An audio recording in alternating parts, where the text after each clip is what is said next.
Hello guys, once again this is Rax Pinoy. Welcome back to my channel.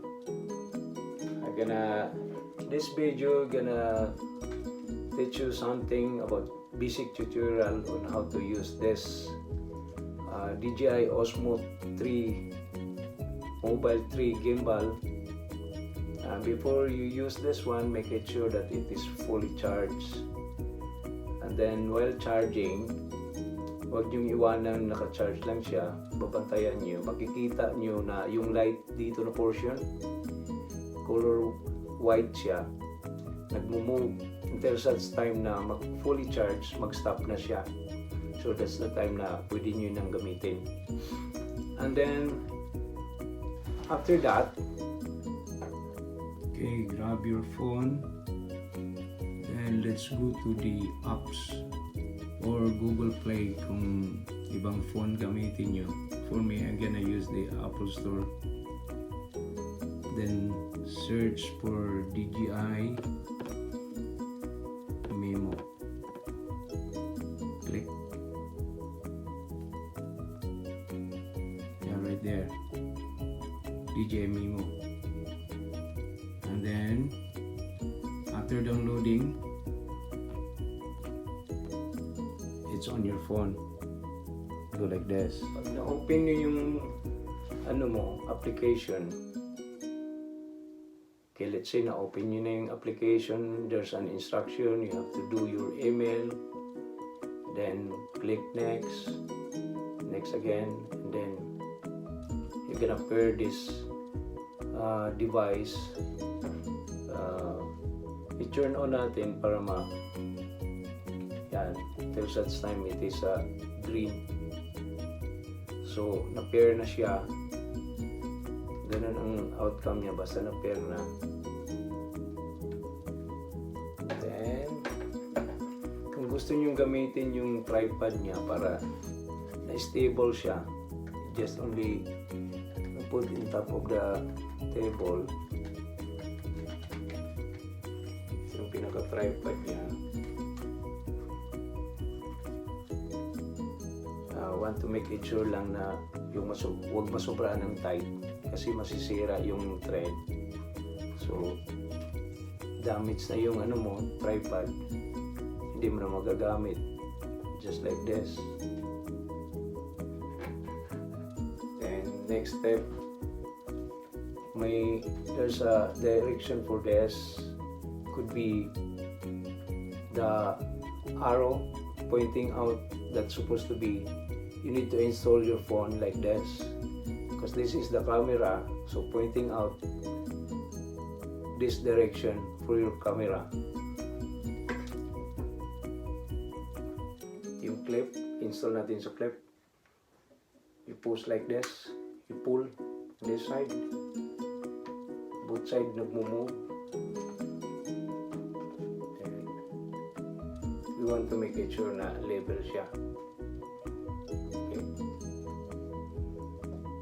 Now it's level. Let's see. Okay.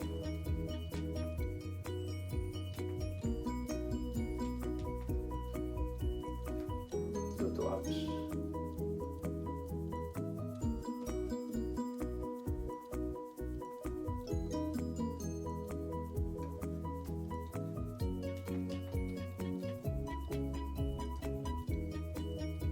Okay, nag-move na siya. So, that position could be portrait. If you're doing video, advice ko sa inyo, click this twice to rotate.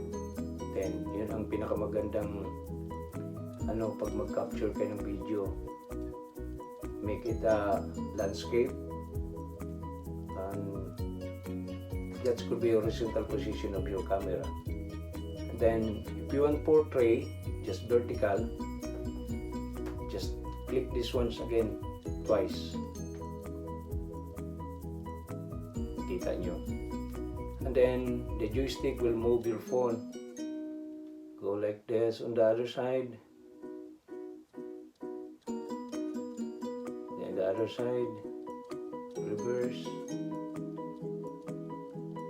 and then kung anong gusto nyong position ng camera, pwede nyo i-tilt down, pwede nyo ring i-tilt up. So it's depend on how to use it.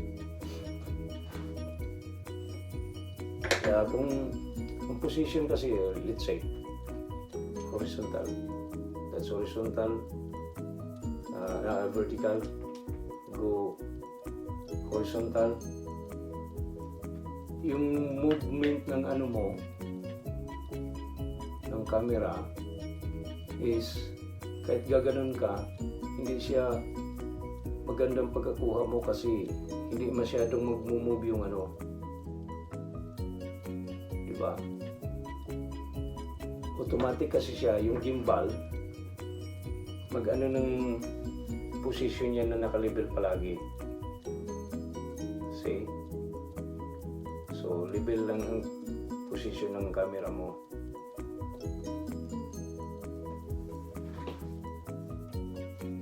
Make it sure lang na talagang level yung position ng ano mo, ng camera.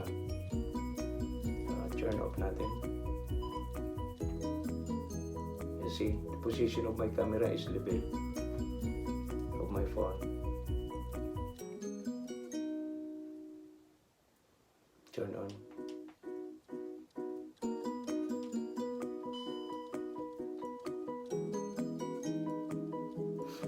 Ayun lang guys.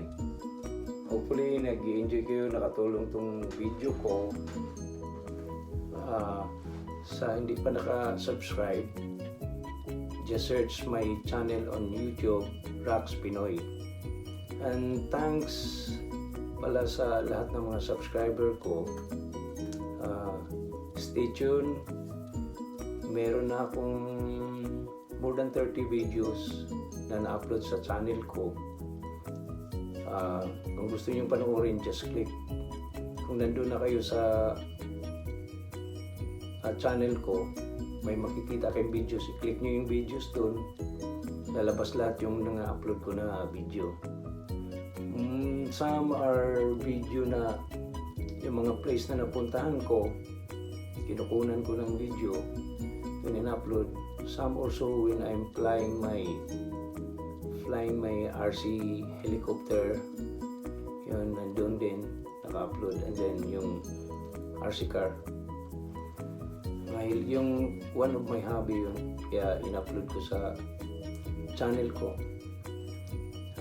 Yun lang siguro guys, ingat lang kayo. Thanks for watching. Stay tuned for the next video na i-upload ko. Bye for now.